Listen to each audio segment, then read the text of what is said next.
റോമാലേഖനം 8-ാം അധ്യായം 26-ാം തിരുവചനം. എങ്ങനെയാണ് പ്രാർത്ഥിക്കേണ്ടതെന്ന് നമുക്കറിയില്ല. നമ്മുടെ ബലഹീനതയിൽ ആത്മാവ് നമ്മെ സഹായിക്കുന്നു. അവാച്യമായ നെടുവീർപ്പുകളാൽ ആത്മാവ് നമുക്ക് വേണ്ടി മാധ്യസ്ഥം വഹിച്ച് പ്രാർത്ഥിക്കുന്നു. യേശുവിൽ സ്നേഹം നിറഞ്ഞ സഹോദരങ്ങളെ, ഒരു മനുഷ്യനും ദൈവത്തോട് എങ്ങനെയാണ് പ്രാർത്ഥിക്കേണ്ടതെന്ന് അറിയില്ല. ഇത് ദൈവത്തിൻ്റെ പരിശുദ്ധാത്മാവ് നമ്മെ ഓർമ്മിപ്പിക്കുന്ന കാര്യമാണ്.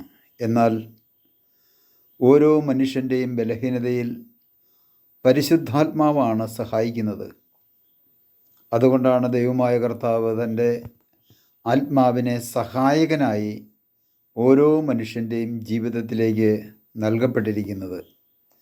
ആ സഹായകനായ ആത്മാവ് അവാച്യമായ നെടുവീർപ്പുകളാൽ ആത്മാവ് നമുക്ക് വേണ്ടി മാധ്യസ്ഥം വഹിച്ച് പ്രാർത്ഥിക്കുന്നു എന്ന് തിരുവചനം എപ്പോഴും നമ്മുടെ ഹൃദയത്തിലുണ്ടാകട്ടെ.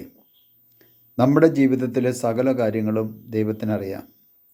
നിൻ്റെ തലമുടി നാരുപോലും എണ്ണപ്പെട്ടിരിക്കുന്നു, അവയിലൊന്ന് കൊഴിഞ്ഞു പോകണമെങ്കിൽ എൻ്റെ സ്വർഗസ്ഥനായ പിതാവ് അറിയാതെ കൊഴിഞ്ഞു പോകത്തില്ല എന്ന് കർത്താവ് പറയുമ്പോൾ എന്തുകൊണ്ടാണ് പ്രാർത്ഥിച്ചിട്ട് നമുക്ക് ഉത്തരം കിട്ടാത്തത്?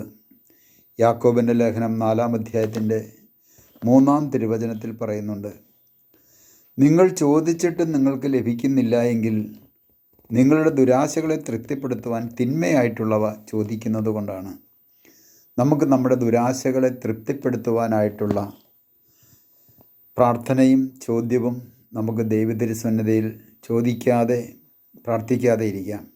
മറിച്ച് എൻ്റെ സകല കാര്യങ്ങളും അറിഞ്ഞ് ആ സകല കാര്യങ്ങളിലേക്കും ദൈവത്തിൻ്റെ അനുഗ്രഹം വർഷിക്കുന്ന ദൈവത്തിന് നമുക്ക് നന്ദി പറയാം. നമുക്കവിടുത്തെ മഹത്വപ്പെടുത്താം. പിതാവിൻ്റെയും പുത്രൻ്റെയും പരിശുദ്ധാത്മാവിൻ്റെയും നാമത്തിൽ ആമേൻ.